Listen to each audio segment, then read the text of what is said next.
All right, I'm going to try my best to go ahead and answer this. This comes from someone who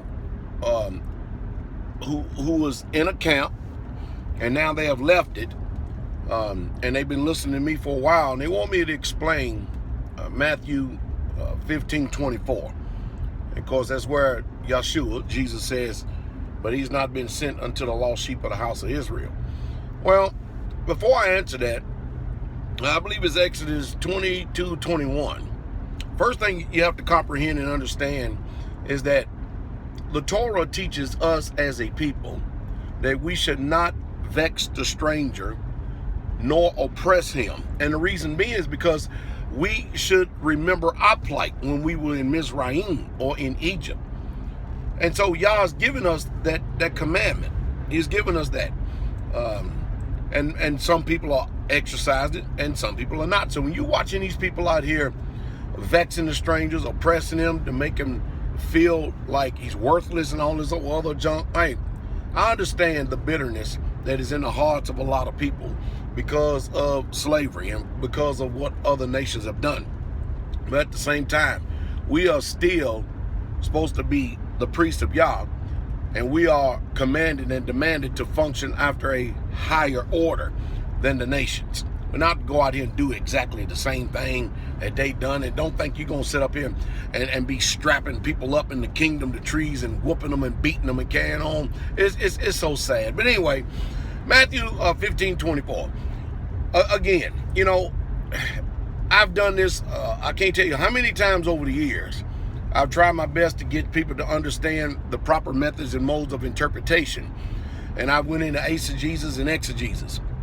Now, what you're looking at when you're watching these people out on the street, so-called giving scripture, and what they call line upon line, precept on precept, is hardly far from it.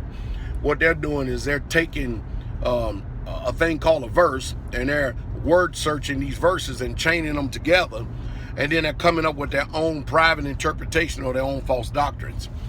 Line upon line and precept on precept is spoken of in Isaiah 28. It's not taking one verse here, one verse there, one verse here, one verse there. Things have to be taken in context. And I'll say it again, just like Elias said some time ago. Now, he says that context always destroys false doctrine, and he flat out told the truth. And that's the reason why people are confused today, because people will take one verse like this one and run with it, and they'll make you think that the Most High is not dealing with other nations or has nothing to do with them at all. So, eisegesis is when people have a preconceived ideal or notion, when they approach the text and from what they already believe, or they regurgitate and rehash what they have already heard, and anything that they look at in the Bible, they see it from that perspective and point of view. Exegesis is actually when you look at the Bible and you are reading it in context and you are getting what the original author said out of it rather than adding your own personal belief, theologies, and doctrines. And Christianity is an expert. They are master at lying on the Bible. And so are these Hebrew Israelites. They are worse than the, you know, they talk about the white man as the oppressor. They become worse than the actual white man in their oppression. Their hatred is so real that they'll get together and take pictures with each other and slander each other half to death as soon as they break camp. It's off the chain, and you don't need that kind of drama in your life. So let's go ahead. Matthew 15, verse 24. Yeshua was over at the coast of Tyre and Sidon, and he was dealing with a woman of Canaan. All right? And this woman had a daughter that was grievously vexed with the devil. Now, you know,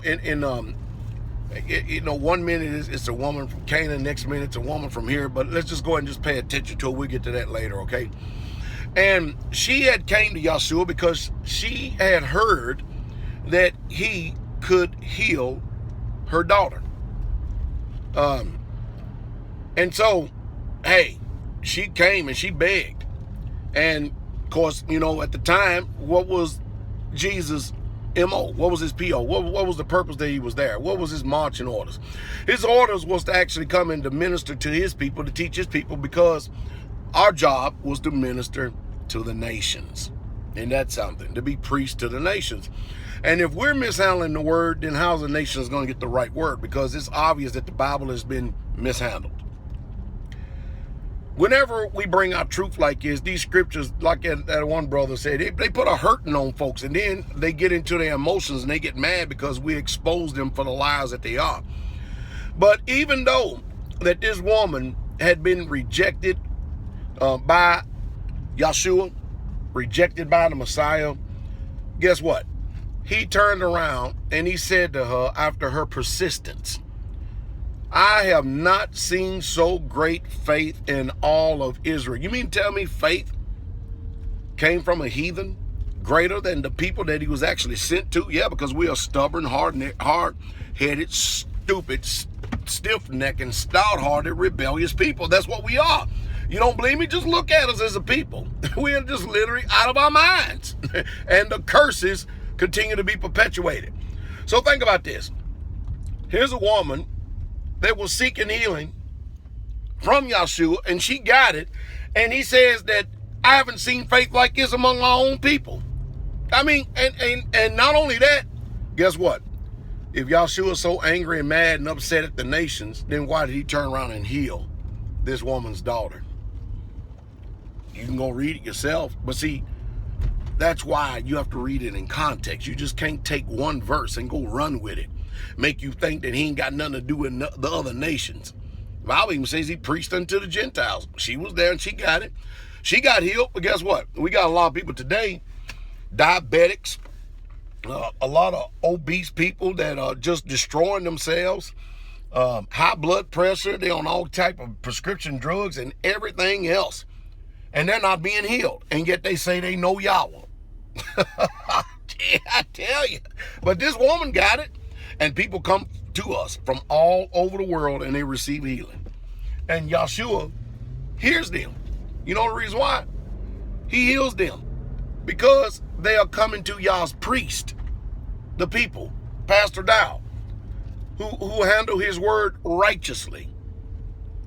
Anyone that comes is accepted him. I can show you testimonies of people, doctors' verification. The doctors are confounded, dumbfounded. People going there and having kidney diseases. And I had this one brother Desmond from California. He was desperate. He flew all the way down here from California. I don't mind telling you, he was in GOCC. And had a stint there with IUIC, I believe. And he could, no healing, no nothing. This man has, for over a year now, has been 100% free of kidney disease. The doctors just can't get it. And he testified to this on last Blog Talk Radio. All you got to do is just go to blogtalkradio.com/straightway and go download it last Friday night, and you'll hear his testimony. Not only that, his wife that came with him, she had cancer. And both of them got a clean bill of health.